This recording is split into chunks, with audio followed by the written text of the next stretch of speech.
नमस्कार. फॅन्ड्री फाउंडेशन संवेदना सामाजिक बांधिलकीची. फेसबुक, व्हॉट्सॲपसारख्या सोशल मीडियाच्या माध्यमाचा सकारात्मक उपयोग करत सजग तरुणांनी एकत्र येऊन स्थापन केलेली एक संस्था म्हणजेच फॅन्ड्री फाउंडेशन. फॅन्ड्री हा मराठी सिनेमा प्रदर्शित झाला आणि समाजाच्या मुख्य प्रवाहापासून दूर असलेल्या एका समाजाचे जीवन जब्याच्या रूपाने प्रकर्षाने समोर आले. या चित्रपटातून प्रेरणा घेऊन काही तरुणांनी वंचित समाज घटकांपर्यंत पोहोचायचं असं ठरवलं. 25 मे 2014 रोजी आपल्याकडील जुने पण सुस्थितीतले वापरलेले कपडे व शैक्षणिक साहित्य देण्याचं आवाहन सोशल मीडियावरून करण्यात आलं व त्याला उत्स्फूर्त असा प्रतिसाद जागरूक नागरिकांनी दिला. ठिकाण ठरलं डहाणूमधील कोटबी. दिनांक 6 जुलै 2014 ही तारीख ठरली आणि तो क्षण आला. केवळ सोशल मीडियाच्या माध्यमातून वयाने मनाने तरुण असलेली 58 जणं एकत्र आली होती. कपडे आणि शैक्षणिक साहित्य वाटपाचा कार्यक्रम झाला. दिवस संपला होता, पण वाढलेल्या जबाबदारीची जाणीव प्रत्येकाच्या चेहऱ्यावर दिसत होती. सोशल मीडियावर सुरू झालेली ही चळवळ हळूहळू फोफावत गेली आणि रत्नागिरी, कोल्हापूर इथल्या सजग तरुणांनी फॅन्ड्री फाउंडेशनच्या उपक्रमात सहभाग घेतला. त्यानंतर या तरुणाईने अनेक उपक्रम राबवले. त्यातीलच एक म्हणजे एक करंजी मोलाची. या उपक्रमाअंतर्गत ज्या आदिवासी पाड्यांमध्ये दिवाळी साजरी होतच नाही अशा पाड्यांमधील तसेच गावांमधील मुलांना फराळाचे वितरण करण्यात आले आणि याची दखल महाराष्ट्र टाइम्ससारख्या अग्रगण्य वृत्तपत्राने देखील घेतली.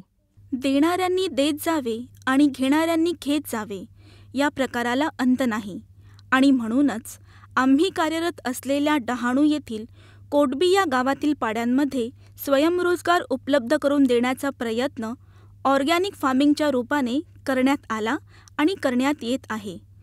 आणि इगतपुरीमधील दुर्गम पण नैसर्गिक सौंदर्याचे देणे लाभलेल्या कुरुंगवाडी या गावाला पर्यटन केंद्र म्हणून विकसित करण्याचे प्रयत्न चालू आहेत.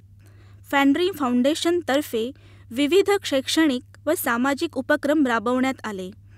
प्रोजेक्ट होप या उपक्रमांतर्गत डहाणू, इगतपुरी, चिपळूण व कोल्हापूर येथील सुमारे 600 विद्यार्थ्यांना वर्षभर पुरेल इतके शैक्षणिक साहित्य वितरित करण्यात आले. शहापूर तालुक्यातील टेंभुर्ली या गावातील शाळा सुरू होऊन 1 महिना झाला होता, पण परिस्थिती अभावी पुस्तके घेता आली नव्हती. अशा इयत्ता 9वी व 10वीच्या 100 मुलांना क्रमिक पुस्तकांचे संच वितरित करण्यात आले. 15 ऑगस्ट या आपल्या स्वातंत्र्यदिनी तळोजा येथील परमशांतीधाम या वृद्धाश्रमातील आजी आजोबांना मुंबईची सैर करवण्यात आली. तसेच या आजी आजोबांना गणेशोत्सव, दिवाळी, होळीच्या निमित्ताने आपलेपणाची भेट देण्यात आली. सोलापूरमधील कोर्टी या दुष्काळग्रस्त भागातील विशेष मुलांची शाळा असलेल्या संस्थेला महिनाभर पुरेल इतके अन्नधान्य देण्यात आले, जेणेकरून त्यांची थोडी का होईना पण गरज भागवण्याचा प्रयत्न करण्यात आला.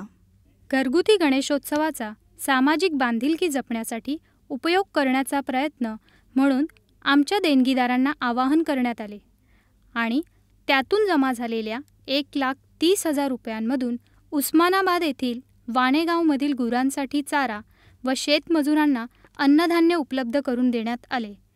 दिवाळीमध्ये पुन्हा इगतपुरीमधील कुरुंगवाडी, डहाणूमधील कोटबी, चिपळूणमधील कोळकेवाडी, कोल्हापूरमधील HIV ग्रस्त मुलांचे राहण्याचे घर असलेल्या करुणालय आणि दुर्गम भागात असलेल्या भैरी भांबर या गावातील लोकांना फराळ वितरित करण्यात आला.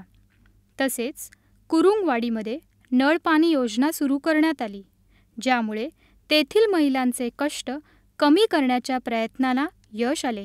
आंतरराष्ट्रीय एड्स दिनानिमित्त करुणालय येथील मुलांना ई-लर्निंग सुविधा देण्यात आली, जेणेकरून त्यांच्या आजारपणाचा त्यांच्या शिक्षणावर परिणाम होऊ नये. यावेळी सुप्रसिद्ध डॉक्टर कोकिलाबेन अंबानी हॉस्पिटलच्या एक विश्वस्त, केशवसृष्टीच्या अध्यक्षा व आमच्या मार्गदर्शक, हितचिंतक अशा डॉक्टर अलका मांडके, ज्या आमच्या सर्वांच्या मावशी आहेत, त्या आवर्जून उपस्थित राहिल्या होत्या. कुरुंगवाडी व कोटबी येथील जिल्हा परिषदेच्या शाळांना ई-लर्निंग सुविधा देण्यात आली. कुरुंगवाडी सारख्या दुर्गम भागात जेथे टीव्ही देखील नाही आणि विजेची सतत समस्या असते, अशा गावातील मुले आता सोलार पॉवरवर चालणाऱ्या ई-लर्निंग यंत्रणेवर आधुनिक पद्धतीने शिक्षण घेत आहेत. येणाऱ्या शैक्षणिक वर्षात म्हणजेच 2016-2017 मध्ये आम्ही सुमारे 1000 गरजू मुलांना शैक्षणिक साहित्य वितरित करणार आहोत.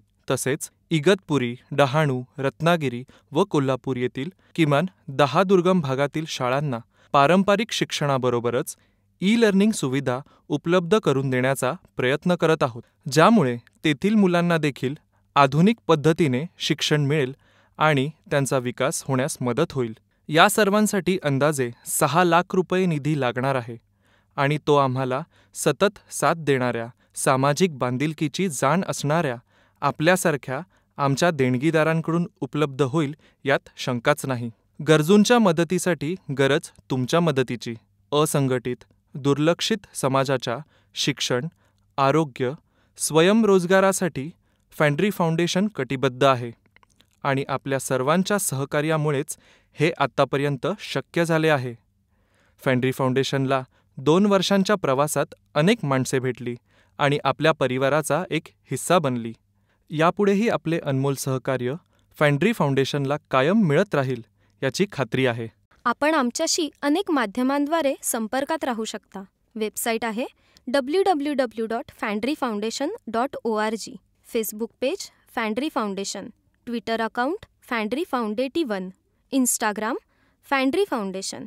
तसेच संपर्कासाठी आमचा ईमेल ID projectfandry@gmail.com. आमचा व्हॉट्सॲप नंबर 976-908-8052, 976-908-8052. फॅन्ड्री फाउंडेशन, संवेदना सामाजिक बांधिलकीची.